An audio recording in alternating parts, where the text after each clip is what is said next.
Ama't ina ko, maging magalang mamumupo ako.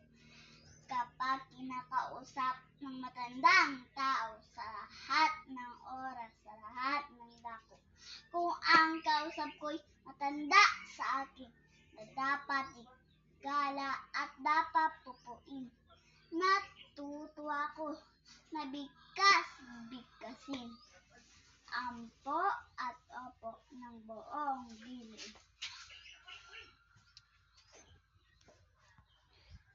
Alaga, asong mataba, buntot ay mahaba, makinis ang muka.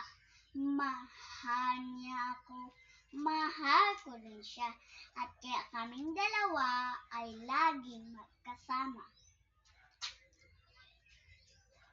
Tama na ikaw na po.